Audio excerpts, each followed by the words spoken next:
4th and 7.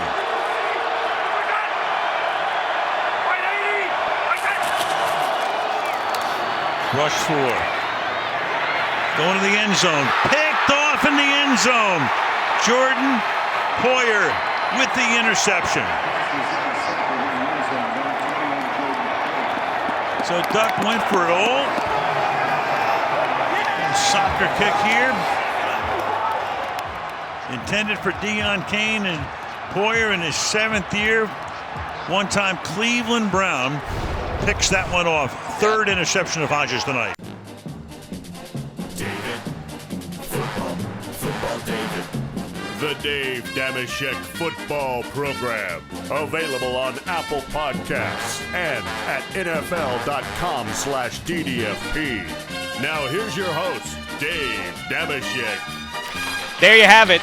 The emergence of America's team 2019. The Buffalo Bills vanquished the Pittsburgh Steelers on the banks of the Three Rivers. And now, on to glory, or at least to Foxborough on Saturday, part of a triple header on NFL Network. That should be good stuff. Deshaun Watson in the early game, then an AFC East tilt, unlikely though it is that the Bills are ultimately going to catch the Patriots. Should they vanquish them up in Foxborough, it could herald the not official end of the Patriots dynasty, but that would really knock them down even further in the eyes of football America. Until February the 1st. Onlookers, yeah, I don't know. Well, yeah, I'm with you. I mean, at halftime of the game on Sunday in Cincinnati, there was some legitimate skepticism about Tom Brady and company.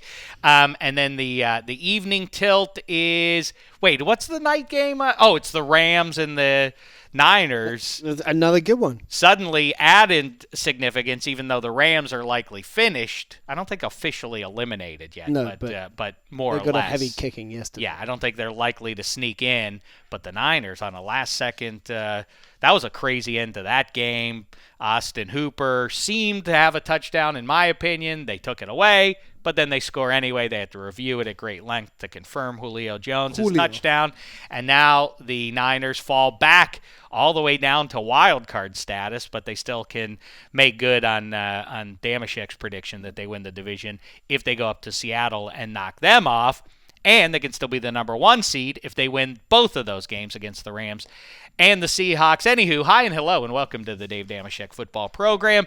Presented, as always, by our pals over at Zaxby's, home of the famous chicken fingers, wings, and salads. Go get you some of those in your belly. Such a festive place to visit this holiday season. And you already just heard his voice there, seated to my immediate left, all the way from London, England, just off his daughter's birthday party at a Build-A-Bear somewhere in the Southern California area. Did I say resident Miami Dolphins fan? Did I say that part? I got distracted by the Dolphins. I think you didn't, but that's by the fine. Bears part. Yeah. It's Handsome Hank. I'm going to let it play. Let's do it this time. We never do that. Well, I just watched the one of the James Bond pictures. Which one? Can I guess? What was the one that was on? It was the one that was on. I can't remember the name of it. It was the one that was the first. Who was James Bond? It was the first Daniel Craig one. I don't know what that's called. What was that one called? Die Another Day? Nah. I don't know. Spaghetti. That's Casino a good subject. Royale. Behind the glass. Casino Royale. Correct. Was that the Spaghetti. first? Have you seen all the Craigs? Yeah. All the Craigs, but that wasn't before going to be that's my not. question. Have you I've seen all the Pierce Brosnans. I've seen No, some of also the not Sean the- Connerys. You've seen some Sean Connery? I've seen Okay. a How about decent Roger amount. Moore? I've seen some of those. Handsome and I park our cars in the same garage. T-Dolls. Sean Connery's tough to beat, and I think ultimately you would go Connery. But Roger Moore, Entertaining. underrated. Yeah, he just got old. Yeah. Also, because It's like the I don't know Rolling if this- I Stones. don't He know just if this hung will on for work. 30 years too many. Right, But he was exactly. okay for the he was okay early when he was part. doing. Also, he did it all with a sense of fun and tongue in cheek a little bit, because it always occurred to me, you know how all of the females in James Bond movies have names which are somewhat suggestive.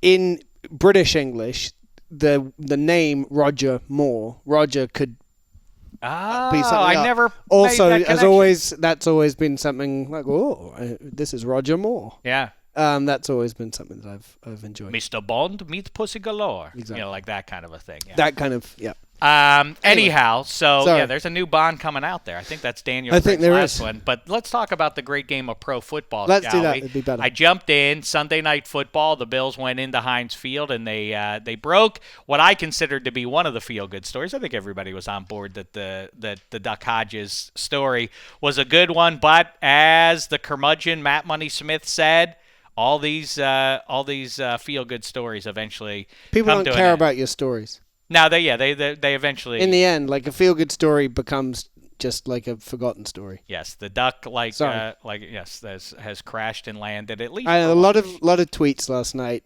Lame duck. Like I saw within 30 seconds of that final interception. That was more like lame tweet. Yeah, a lot of that was a foul performance. You know, a lot of that kind of Good stuff. one. Good one, people. So what's your takeaway from Week 15, Handsome? It looks like at the time of this recording that the Saints, I guess I'm assuming a little bit too much, that the Saints should take care of business because unlike in recent years where the Saints were as lock solid a favorite to take care of all comers down in NOLA, they are not as much a sure thing in 2019, but all of a sudden the Saints have a chance to have everything run through if things break right for them, and I think that's everything for them this year with the defensive losses they've had, which are significant. That now this becomes all about what Drew Brees and Alvin Kamara and Michael Thomas can put together in the postseason. I think that's huge to have everybody come play in the Dome versus having to go up to Lambeau or Seattle or San Francisco, and especially with Green Bay looking so meh. All of a sudden, do you agree? But the Saints as well. I mean, like I don't know. Maybe I agree. Maybe That's what I'm I'm just saying. not looking at the Saints the right way. But all four kind of dominant NFC teams. So two from the West in the Seahawks and the 49ers, the Packers and the Saints. Put the NFC East aside for a moment, although I do want to talk about them. All four of those teams are. You look at them and you're like, there's a pretty significant hole there. If you look too closely, right? The Saints just Alvin Kamara, who I love. Like there isn't a player that I look forward to watching more than Alvin Kamara. Has not looked like himself since September. The Packers offense, there's nothing particularly exciting about that either at the moment. And Aaron Rodgers just looks frustrated with all of his receivers who aren't doing their job, and the offensive line is not very good, and they're just like meh, exactly like you said. The 49ers, keep having these last-minute losses, where you're like, okay, if you're not built to win close games... Well, I don't know that that's a proper description of them because they have... All three of their losses have been at the end of games that, they needed to win. They've all come, every single one of them has been pretty much the last play, hasn't it? I suppose that's true, but that's... talk about cynicism. I mean, they only have had 3 losses, and they've had some big wins, including that one down in New Orleans with you, but it's 8 days ago. Right, but it's still, I get your larger point. To me, despite the loss, and we circled that one last week with Matt Money Smith, you were out of the Red Challenge flag picks on the DDFP. Handsome, you were traveling the world over. You were in New York City, I think. We talked about the fact that human beings are the ones who play the games still, and eventually robots will take over. But I hope not. You don't think so? I could never ever get behind a team of robots. I don't know. The kids really like watching Madden. I mean, people watch other people play Madden now. How big a leap is it to watch robots play the game? Well, listen, you know what? You're right. That's at least 4 years down the line. In the short term, yes, the human beings play the game, and you could circle that game that the Falcons, that was a bad spot for the Niners. The Niners have had brutal matchups and on the road consistently, and then they get to return home for a minute, and it would make sense that if you were ever going to take your foot off the gas for a minute, take your eye off the ball for a second before you resume against the Rams, and then, like we say, then the division basically comes down to the Seahawks game in Week 17. If they were ever going to let up a little bit, it would be against the Falcons, and they got There you go. And so they have it. But the larger point is to me is that the NFC all of a sudden feels to me like whoever you think is the best, and I think it probably comes down to those two NFC West teams, and there's a nice symmetry to that since that's where the decade began, that the two best teams were those two NFC West rivals there. And so is that really a decade ago? More or less, yeah, right? Right. When was that New York Super Bowl? I don't know. When the Super Bowl 48 was like what, 2013-ish? Yeah, and then the next year, or was that the time's moving and then way too quick. No, right, and it started a year before because then the Niners went and that's when Alex Smith, when they almost went to the Super Bowl, then halfway through the next season they replaced him with Kaepernick and the rising Seahawks and all that. Yeah, right, that was the start of the decade. So now I think we've returned to that place where those are the two best teams. But you know what I also think, Handsome Hank? I'm going to tell it to you right now before you even have a chance to I know what you're going to say, and it's annoying because I was going to say it. Carry on. Go ahead, say it. You're back on board. You jumped off. I never jumped off. I never our mutual ever Super jumped Bowl off. team. I Yeah, never you did. ever jumped off. What I saw Eddie from Spaghetti behind the glass. Play judge. Did he jump off our mutual Super Bowl NFC representative? Look, I think we Talking should about the probably set Cowboys? this up for people. So Dave and I both predicted that the Cowboys would win the Super Bowl. Back in September, we sat here, we agreed on it. And there have been times this season where in the Red Challenge flag picks, I've said, I'm going to pick the Cowboys in this game. I'm giving them another chance because of X or Y, and it didn't come off. I never have said I'm off the Cowboys bandwagon. I've just said I don't think it was actually watching when they lost a big Monday night game a couple of weeks ago. Who did they play against in that big? Minnesota? Yeah, against the Vikings. Well, that was the Sunday night. Was I it don't remember. whatever. And they lost to the Bills. They've had a lot of bad losses. But that there was one definitely where I was like, okay, it just doesn't look like this is going to happen. But When you did that- didn't mean to say that I was off. From what I saw yesterday, now I'm like maybe. I mean, if they it would be perform one thing. like It would be that- a good victory against a game Rams team that had been playing really well going into Dallas on Sunday.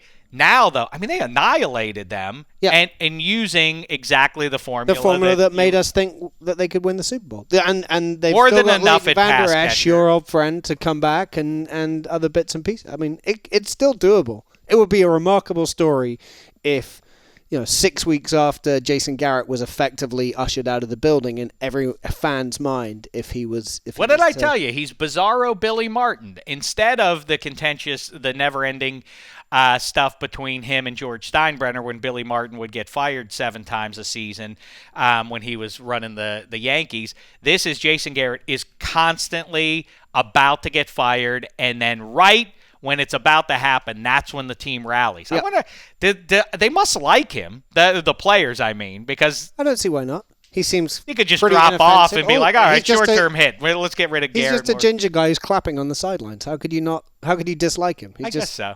Yeah, that's like, fair. hey, there's that redheaded chap. Either way, though, I think that I kind of feel like, and I guess that's what we're saying by on 60 minutes worth of evidence and Zeke Elliott and that offensive line and the collection of pass catchers and the way Dax played and Robert Quinn along with Tank Lawrence and the rest of those guys, suddenly I don't think it's implausible. As much as I cite that you need to get a bye to get to the Super Bowl, I kind of feel like the Cowboys are built to defy that, and in what feels suddenly like a kind of very good. There's some good teams. I'm talking high on purpose, but there's some good teams in the NFC, but there's no juggernaut. And I suddenly feel like there's at least one AFC team better. And ultimately, if the Patriots would somehow survive the AFC side, you certainly would take the Patriots to beat anybody. And the Chiefs. If they get I hot. think the Chiefs, on the right stage, especially in Miami in February, I think on the turf. That's there, the other one, right? So, sure. But equally, sorry, just to go back to the Cowboys, with everything you've said, with the performance they put in against the Rams, with all the pieces that they have, would you be surprised if they got the doors blown off them by the Eagles on Sunday? No. Well, so I guess we can address that in a couple of days when we do the Red Challenge flag picks, but do you have a leaning currently? I'm leaning to the team that I predicted would go to the Super Bowl, sure.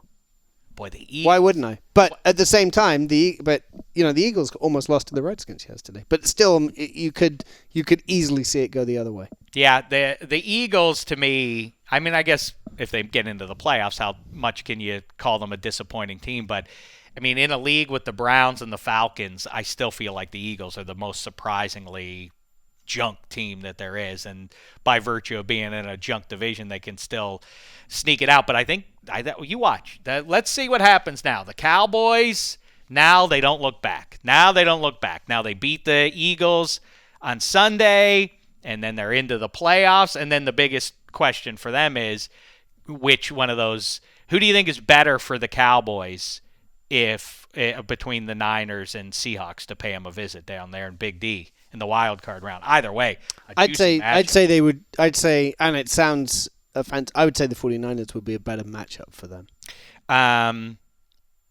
Yeah, I mean, guess you don't want Russell Wilson. You don't want Russell Wilson. I don't. That's it. Yeah, That's I guess you can just. But if that Niners defense can stymie Zeke Elliott, then what? But anyhow, listen, we'll get to all that later. We'll see in January. Eddie, you excited about January? You excited about the playoffs? I am looking forward to it. I'm looking forward to this Eagles Cowboys NFC East tilt to decide at this mediocre division. Excited to see who the new head coach of the New York Giants is going to be. Jason Garrett's what I heard. I think I'm going to throw. I think Mike McCarthy is in a short list. I like Mike McCarthy's on an incredible marketing campaign at the moment. Yeah. A bunch of stories being written about how Mike McCarthy's come back. He's spent a year. He's reinvented himself. He's reinvented himself as an analytics-driven head coach. Has a staff for the now. new world. Has a staff ready to go. He could pick up. He could be your head coach tomorrow if he wants to. What? But listen, Mike McCarthy or Urban Meyer? Urban Meyer all of a sudden sitting up in the owner's box at the Skins game. That's got to scare you a little bit. No, won't be for the Giants. I tell you what. No, if I know, was a but Giants are you scared fan, by seeing that? If I was a Giants fan, I'd be welcoming the idea of Urban Meyer. But Urban Meyer plus the Redskins is a 3-year disaster waiting to unfold. You know what? I stand by what I said 3-4 weeks ago. Watch the name Bill Belichick to the Giants. That thing does not feel like it's going in the right direction. You saw the videotape now from Cincinnati, Tom Brady making his noise, the people of Foxborough inexplicably belly aching about stuff. I don't, what right do you have to bellyache? You don't get. I'm not saying that about Patriots fans. I'm saying fan of any team. You don't get to complain if you have that level of success. You have to stay quiet for at least a quarter century. If you go for the next 25 years, so be it. I was there, so I was at Foxborough when they played the Chiefs. Oh right. On the sidelines during the game, and the Patriots fans were at halftime. They booed their own team off the field. And it was just like, what are you guys doing? And then they were very upset, probably with some cause about the officiating in the second half, and there was more booing. And then at the end, there was general booing, which may still have been directed at the officials, but certainly the result and the outcome and the fact that their team couldn't pull it together, it was kind of eye-opening to see. Like, you spoiled bunch of. That's so true. Now the other side of that coin is, so who's more justified? Patriots fans disappointed. They have victims of their own success. Tom Brady and Belichick. Okay. Do they have a right to boo, given the level of expectation? Not about. I mean, the officiating, fine, if that was what you saw, but absolutely not about your team. Are you? The bar is so high at that point. It's like, sorry.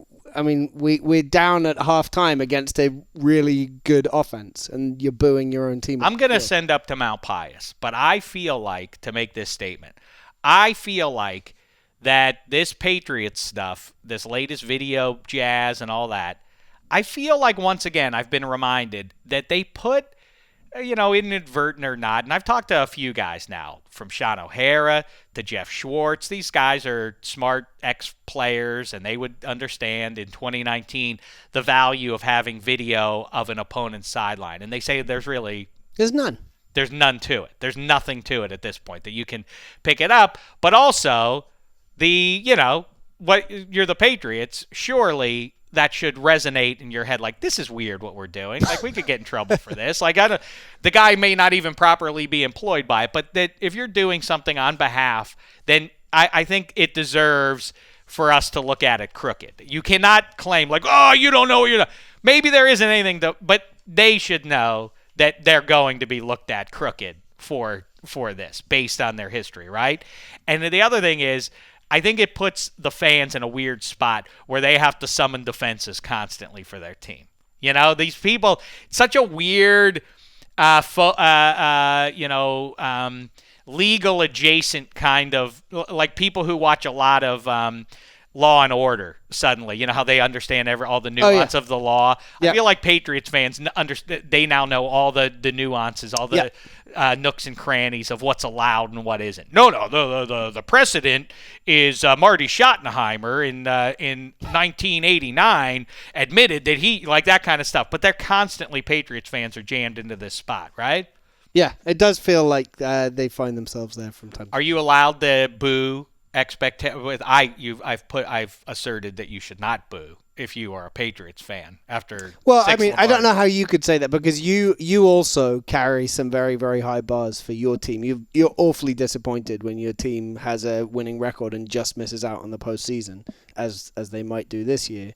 But I wouldn't boo them. Not certainly this year. Not boo them, but that's because you're not there. But in your mind, you're booing the fact that it didn't happen. I would say Steelers fans are almost as entitled as Patriots fans. Just in terms of what you expect from your club.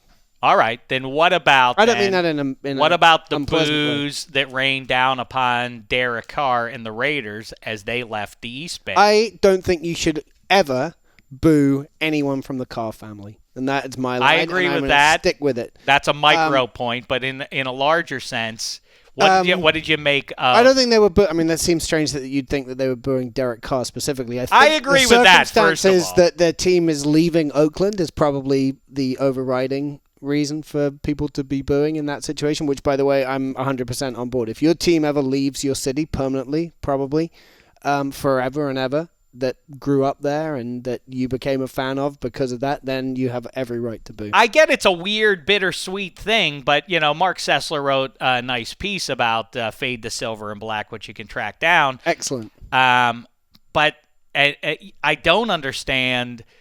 I mean, nostalgia and sorrow and goodbye Snake Stabler. They already said those goodbyes once, which adds another layer to it. But for a new generation of fans, I understand being. This thing of like this is turning ugly now. Raiders fans are booing the Raiders as they leave the field. Like, is that what people were saying? Oh yeah, people were like, were they really? But it indicated surprise, and I said, whatever happened? Like, what a terrible way for the Jags to knock off the Raiders. What a terrible way to do this. That's a shame. So the Jags were supposed to come in and roll over.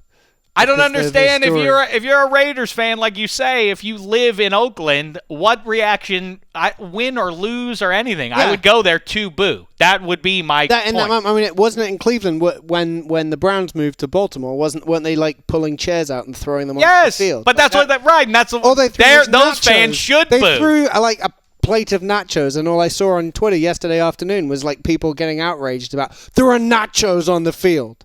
Yeah, this is turning ugly. Yes, when you ditch, you move to, as I always say, if your girlfriend or wife said, it's over, I'm getting divorced. Oh, and by the way, I'm marrying this new guy. Right. I know. Yeah.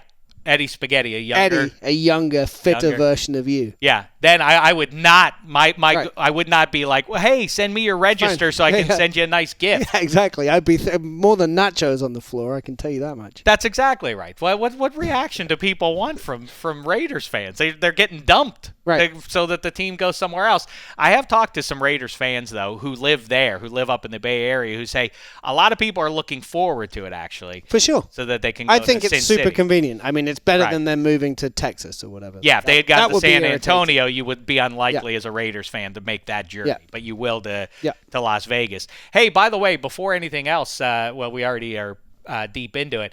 I should have mentioned the big headline coming out of Week 15. Much like Joe Flacco's Baltimore Ravens in 2012, I think was that year when they ran the table. They vanquished the New England Patriots with Tom Brady and Peyton Manning. Ray Lewis's final season. Broncos, and they went all the way. Dameshek's Cool Cat, spelled with 2 Ks, the fantasy team, that I named them. In your celebrity league. Listen, people didn't think that did anyone outside of the locker room believe in you guys? No one outside our locker room believed in us. Certainly not Cousin Sal, who disparaged us in a public forum called the Simmons Podcast. And he and his friend Bill Simmons, they both ganged up on me, and they said bad things about my team, Right. that it shouldn't be even allowed into the postseason. Well, in return for that disparagement, the Cool Cats went out there and laid waste. They annihilated. Against that team. The Cool Cats annihilated Cousin Sal's bunch a week ago. Then this week we had Tall John. Championship game. No, this was the semifinals. It's conference championship. Right. Sorry. And on the other side, we had Tall John and Jamie's bunch. They also had they were also doing some talking over the last month about the Cool Cats and making a punchline. Yeah. They offered me. You don't need to know the whole thing. Nobody cares about anybody else. I think even this much will be too much. But carry on. Well, they were cross with me because they offered about 3 or 4 weeks ago in trade. They said, you give us Nuke Hopkins, and I have Deshaun Watson as my QB. So right out of the gate, I don't want to trade Nuke Hopkins, and I know he's about to have a big game. He's going to have a big game. But the week I trade him is the one he'll do. Well, and they said, we'll give you Julian Edelman and future Hall of Famer and Darius Geis. And I wrote back, LOL, because they are the same guys who were upset the week prior when I traded Jordan Howard and Alshon Jeffrey in exchange for Odell Beckham. It's the same trade. You're trading for this high-end receiver on potential versus the raw numbers that say the other side is better, but, pie in the sky. So I did that. IOL, they got very upset with me about that one. Then Simmons was mad. Why? Your team shouldn't even be allowed in the playoffs. And all this and that. Guess what? Simmons vanquished by John Hamm's team. And so you against Ham in the Super Bowl. That's right. A handsome honor. That is the most handsome fantasy final of all time, I would say. It's exciting, though. Yeah, and while Simmons and Sal, Ham's Peyton team? And Brady have to watch from the sidelines. What's Ham's team called? Does he go for a pun? No, it's you know what? I don't even know what it stands for. The Ham and Eggers? Anything would be better than what they have, or at least I don't even know the origin of it. It's MBB. I don't know what it even stands for. I'm guessing something with Missouri. Something with I don't know what that is, where you're even going with that. I didn't know what B was going to. Anyway, it's very exciting. Okay. Say it's an underdog story. And like you say, no one outside the locker room believed in us, but here we are on the back of one Saquon Barkley finally emerging, Eddie Spaghetti. He had a great run against the Miami Dolphins yesterday. Yeah, and to go back to the Giants coaching candidate conversation, I'm afraid that this win versus Hank's Dolphins, and I know the Giants have the Eagles coming up, the Redskins coming up too. It's like if they win those games and the feel-good story with Eli, winning and having the standing O, Saquon looks great again, it's going to be like Mara won't want to make a change in 2 seasons, so he's going to keep Shermer again, he's going to keep Gettleman again, and we're going to redo this again next year. I could definitely see that happening. Which is much to the difference is you won't be redoing it with Eli because Eli will be gone. So you have Danny Dimes plus $70 million in cap space plus probably a top 3 to 4 picks. Well, O'Hara a week ago sat with us and said that they don't want to. The Mara family doesn't want to, and I think it's because of the look of it. Sure. When you're one of these old school teams, you can't be churning your coach over. Right, and they've engaged in that Dolphins, too much. Right, that's not a good look. Yeah, things got ugly for them with the coaching and everything, and they want the Jets to be the punchline more in that town. I think the Jets will still own that. I think they've probably got that locked down. I wonder that they're going to bring back Adam Gase. I don't think that'll happen either. So anyhow, you watch Bill Belichick, and tell you the story though. I brought it up for a reason that you were at Build-A-Bear. What did your one little boy do? So I'd never been to Build. I didn't know this thing existed, but my daughter, it was her 8th birthday, and she gets what she wants. So we went to Build-A-Bear. I can't believe she's 8. I remember when she was born. I can't believe I've known you so long. I know. Look at that. Anyway, my 5-year-old son, we went there, and you can get all these types of bears. You get a dinosaur if you want, or anything you want. They stuff them for you, and then you can get all kinds of accoutrements for them to wear as well. So he got a bear, which was a football bear, like it's ears are made of football leather and feet are as well. And then the woman said, "What's your bear called?" They have to give it a birth certificate. And he said his bear's name is Tom Brady. I was like, wait a second. Yeah.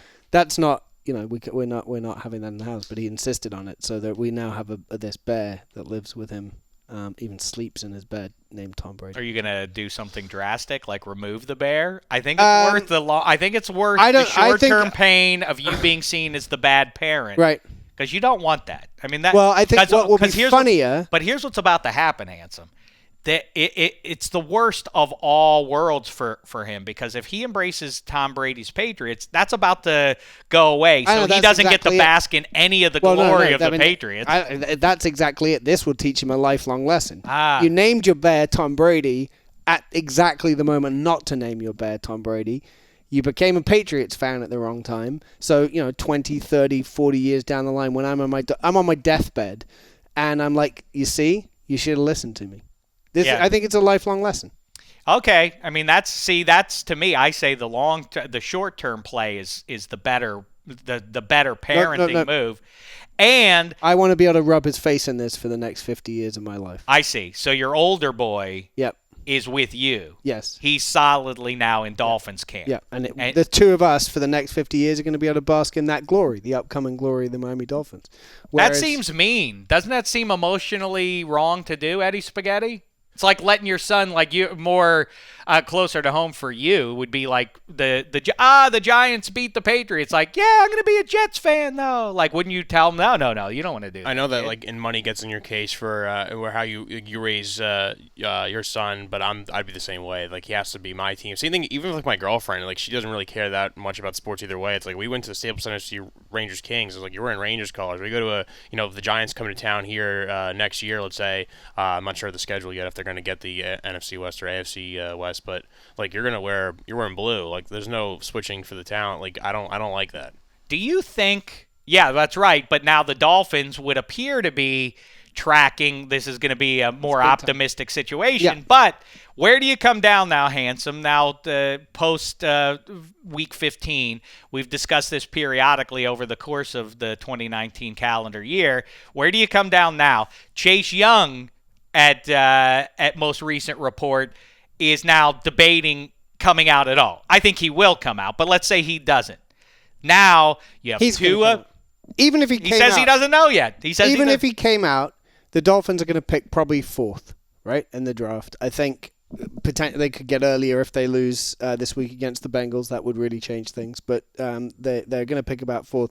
Even if he comes out, and even if Chase Young was available, I would say pick Tua. We're not solving the issue with the Miami Dolphins has not been.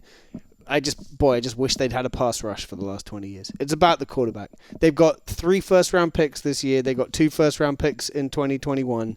Just do it. Like, that was the guy at the beginning of the season. They said we are tanking for Tua. They didn't say that actually, but that's what everyone assumed. That's what they wanted.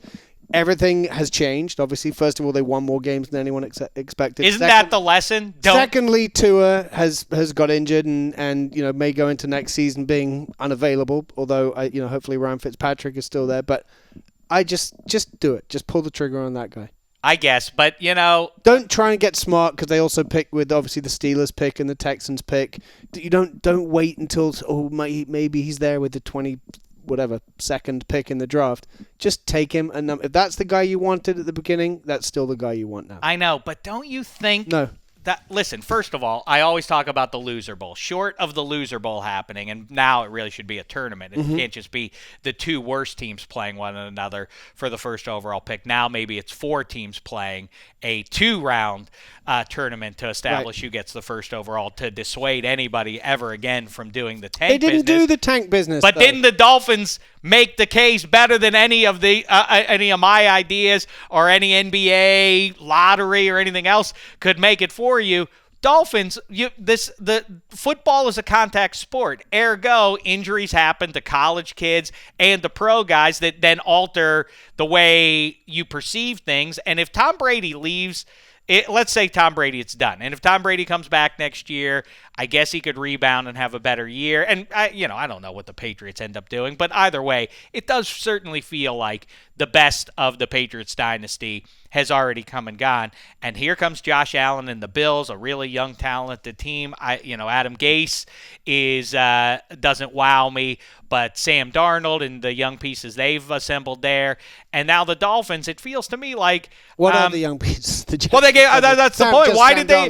Darnold. In hindsight, are you not just outraged that they gave away? So what? So you have those first-round picks. They should have had Laramie Tunsil, a known entity, Minka Fitzpatrick, and now Kenyon Drake with 4 touchdowns on Sunday. I mean, how sick does it make you? All right, listen. So now we've dealt away Peter, and now we'll draft Paul, but we don't know if Paul's going to be as good as Peter. Kenyon Drake, I'm not so worried about. Like, all right, that would be nice to have. Running backs are a dime a dozen, Sure. and I think this year's draft, from what I've seen, will have plenty of them. So I'm not so worried about that. Minka Fitzpatrick, has been incredibly good for the Steelers. I'm sure that's part of the defense he is in Pittsburgh as well. But Laramie Tunsil is the one where I'm like, there are a lot of very bad offensive lines in the NFL. The Dolphins are right at the bottom of that list, and I don't know that you think you can't find another guy like that.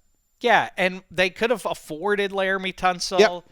And held on to him, and now you're back, into and Laramie Tunsil on a bad team, a high-end left tackle on a lousy team is not going to be, is not going to provide you with 2 or 3 extra wins over the course of 16, right? No, but the one none of this matters if they pick up the quarterback that can be their quarterback for the next 10 to 15 years. Like, none of that. I don't care about any of that. I will never think about Laramie Tunsil again if the Dolphins have a quarterback for the first time since 1990. So you would rather take Tua, but you don't want Herbert. No. Interesting. Yeah, I don't know what they're going to end up doing. I think the Bengals will help you out. And I think the Bengals will take Burrow. I think someone else will take Chase Young ahead of them, and then I think the Dolphins will be in position to draft Tua. And I think the fact that Tua is injured will help them because they will probably be able to get him there. What do you think about the Cleveland Browns? What do I think about? Yeah, what do you think about funny. Jarvis Landry yelling at Freddie Kitchens? We've been on this since we. Is it making you feel sad at some point? Is it starting to veer into sorrow? I think I feel very sad for the fans, for sure. I don't necessarily feel sorry for the Cleveland Browns, but for the fans who went into this season and really thought like this is it, and it looked on paper like this was it, but they don't have the right coach. And they've got some really nice pieces there. I think they can. If a Ron Rivera, let's say, came along, I think he can get them to the playoffs next year. Do you think, though? I might deal away some of the pieces that have been a little more vocal there. As I watched the Cardinals devastate that defense on Sunday, and I did actually tune in a little bit. I after the Cowboys really started to blow out the Rams, I had to go somewhere with my TV. Did you? And just for fun? I checked. Because your feelings about you would never have you ever felt sorry for the Browns? Of course I do. Of course I felt bad for them. No, as a Steelers absolutely fan, you've been mocking the Browns even at their lowest ebb, and this is not their lowest. No. Even though it might feel like it to some Browns fans, because of the expectations. No. I felt bad for them back when I was a young man, when I was a child. I felt bad for them. Dave, you've never shown an iota of sympathy for the Cleveland Browns. I felt bad way back when I was a wee child. I felt bad when Brian Sipe threw that interception in the end zone to Mike Davis back in January of 1981. I felt bad when Ernest Biner fumbled the ball. I thought Rich Carlos's kick at minimum might not have been good in overtime after the drive by John Elway. Of course, I'm an empath. Way you were supporting the Browns in either of those games against the Broncos. What allegiance do I have to the Broncos? I'm not rooting for the Broncos either. But you're a Steelers fan. We don't need to. I'm just telling you this. The Browns, whatever, good for you. Have a nice moment. Enjoy yourselves. But it did cross a line when they started puffing their chests out a little bit too early, and the nasty messages I got on social media from Browns fans. Like, where is this coming from? At least the Seahawks fans who talk a lot of stuff have actually gotten over the hump. They've actually gotten to the playoffs, let alone won a Super Bowl. Browns fans, why are you talking stuff to anybody? I've definitely noticed in my life that there are teams that I've said, okay, this team is going to be good now. I didn't necessarily do that with the Browns, but you're always a year ahead of. Or that's right. That's the math. I say that all the time. A year ahead of where they actually become good. I think they do have to say to Freddie, thanks for your service. I feel sorry for him as well. I do too. He's just thrown in the deep end. He reminds me of my buddy Jim Tomsula, where it's like he seems like a nice guy to have as your head coach, but ultimately like it ends in tears. So I think they do need to say goodbye to Freddie, and then if they can get Mike McCarthy or Ron Rivera or one of these guys that's been a head coach in the NFL and understands how to motivate players and also discipline players and keep a locker room together, with the pieces they've got there, Myles Garrett, if he's allowed to play football ever again. Well, that Nick is my Chubb, question. Baker Mayfield, like those, they have the pieces to. Myles Garrett. If your question's about Myles Garrett, my prediction for Myles Garrett is he goes on a very, very well documented and publicized off-season public rehabilitation program where he apologizes profusely to everyone and anyone and shows us his softer side where he writes poetry, likes to knit, or all those. I think those things are literally true. That's literally right? Yeah. So we're going to see, but prepare for an April storm of Myles Garrett. Well, Chris Long says he's a good guy, and Chris Long ladies. is trustworthy in that regard. And so I believe it. I also think the guy completely lost his cool. I also find it. And I do. I'm afraid your quarterback, Kyle Rudolph, I believe, had said things that were. You really do think that? Definitely. Why? Yeah. Because even in the moment, I thought that he had done. He's an unpleasant. He looks like an unpleasant man. You're just everything about Kyle Rudolph. Sorry, am I saying the wrong way? No, he's a handsome fella. I thought that you would be on Rudolph, his side. is it, though? No, Mason Rudolph. Mason Rudolph. Sorry, Kyle Rudolph. You're a lovely man. Mason Rudolph. Kyle Rudolph is a lovely man, but I don't know Mason Rudolph. I find it. Consider me specious about the story that the guy who completely lost control of himself to the point that he was swinging a deadly weapon at another human being and intentionally bonking that guy on the head with it and got lucky that he didn't hit him with the hard side of the helmet, or goodness knows how much worse it could have been for all parties.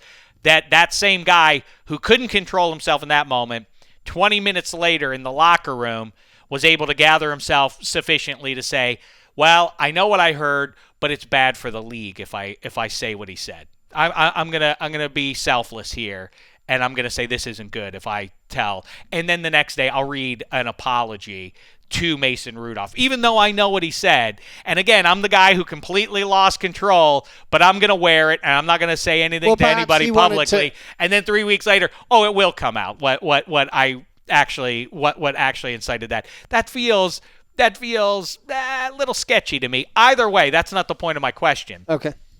Would the Browns have won 2 extra games between that incident and now and still be in the playoff picture if Myles Garrett doesn't start swinging that helmet? I think they could have beaten Pittsburgh. The second time? Yeah. I don't think 2 games. No?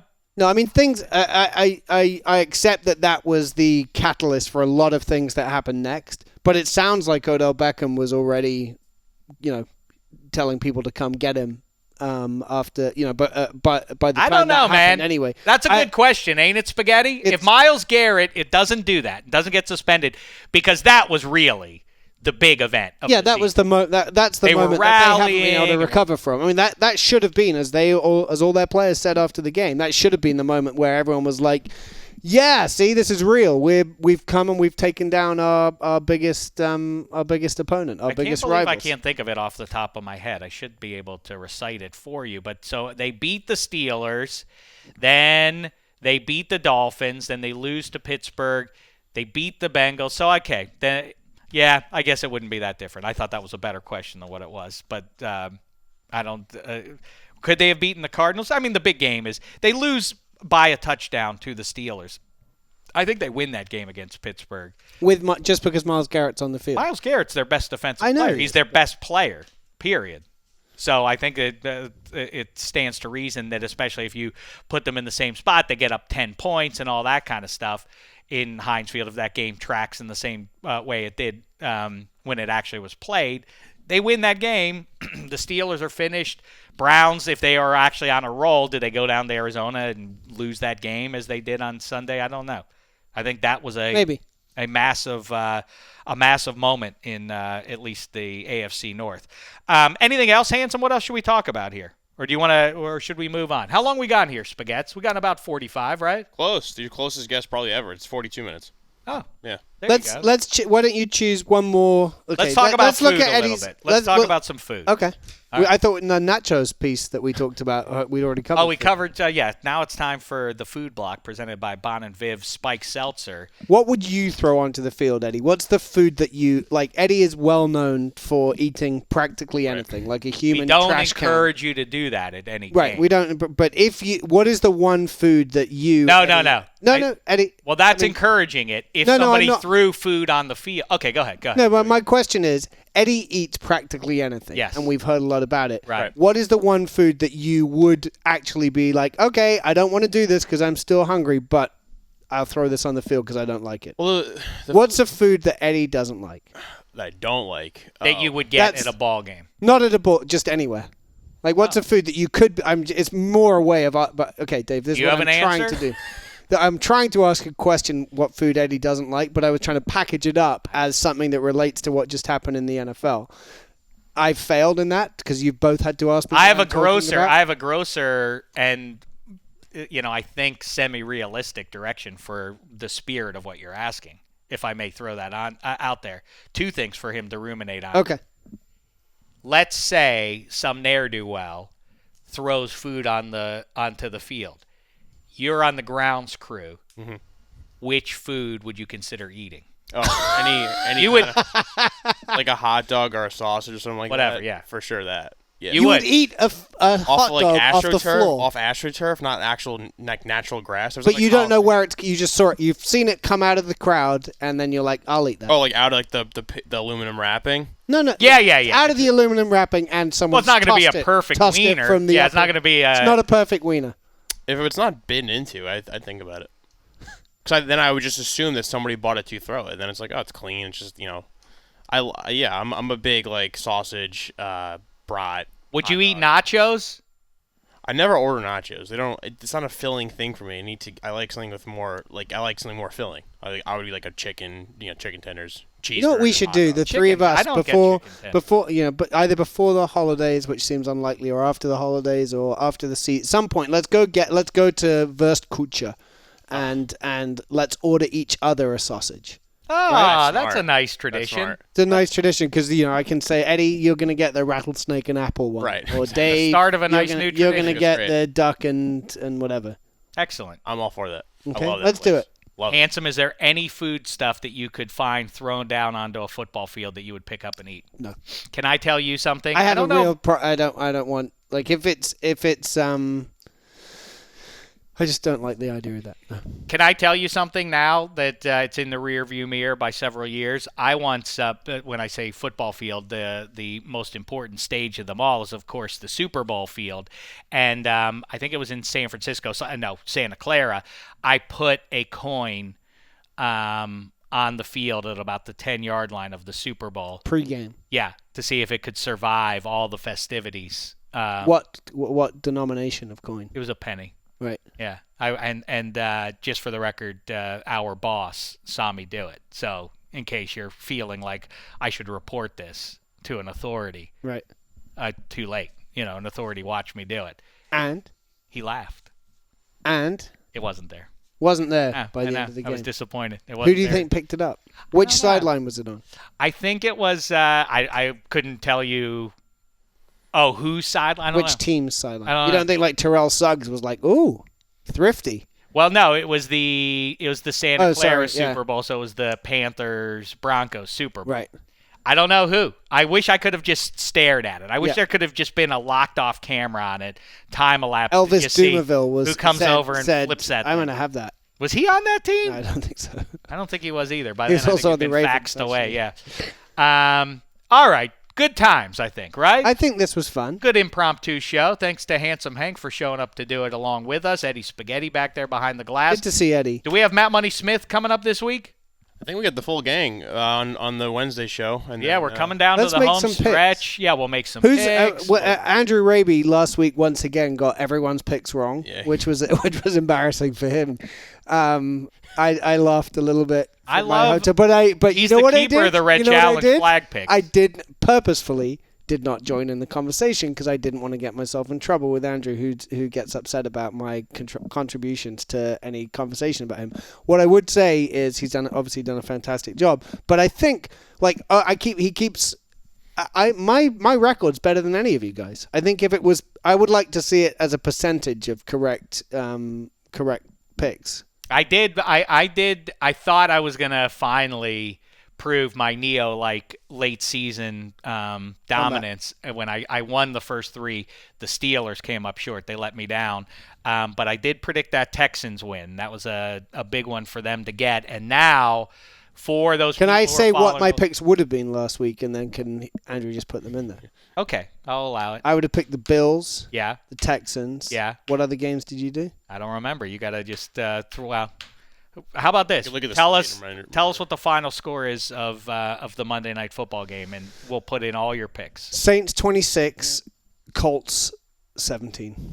You know what? As we leave you, the Saints, again, as we said at the top, are not a juggernaut at this point, especially with the defensive absences that they have. So now it's got to be all about, or much more than what it was a month ago. It's got to be all about Breeze, Kamara, and Michael Thomas. They got to make hay. And the Colts, as bad as they've been, stunning me at least. I really thought that defense could carry the day, and when Brissett got back, they'd be all right. But Marlon Mack banged up, T.Y. Hilton banged up, and it's amounted to a disappointing last few weeks. But the Colts are still kind of in it. If they win this game, they still have an outside shot to sneak in the back door of the playoffs. As it is, what you want if you're following these things, if you're a Steelers fan, now you want the Saints, whatever they do this week, you want them to defeat to go into Nashville next Sunday, vanquish them. Then the Steelers would only need one win to get in, because it does seem like a bit of a stretch that Duck Hodges or Mason Rudolph is going to beat the Jets up there and then beat the Baltimore Ravens in Charm City, even if it's RG3. Even if it's RG3. Or Trace McSorley. It could even be Trace McSorley. They might choose. John Harbaugh could conceivably say, hey, we have a QB who runs around all the time. It's plausible that, in the first 5 minutes of the playoff game, he could get knocked around. We better keep RG3 safe, too. Let's run the kid out there. This game means nothing to us as long as we win in Week 16. And I think they still would have a good shot of winning.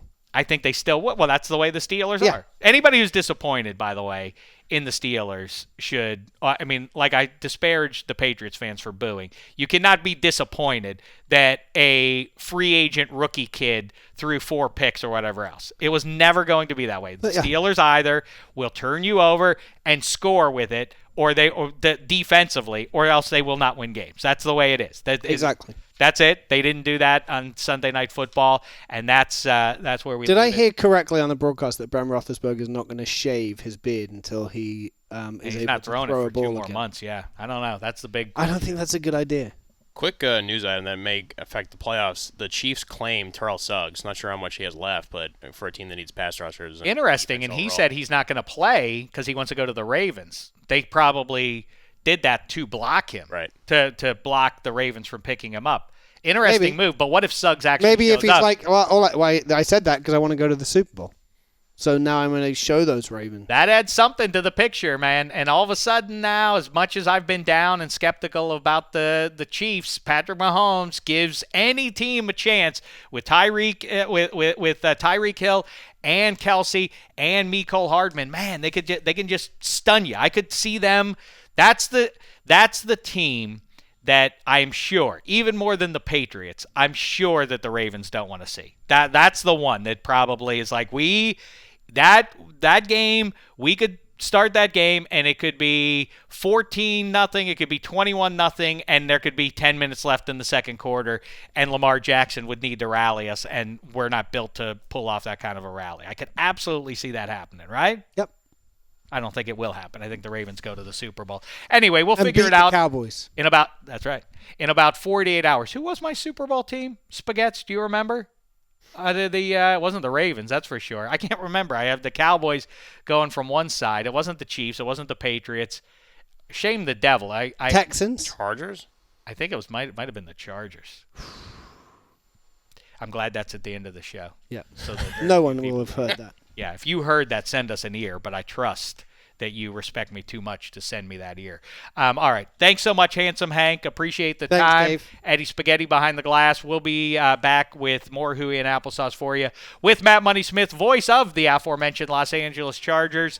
Until then, thanks so much, football fans and Zaxby's, who I think they like football. But either way, it's been a thin slice of heaven.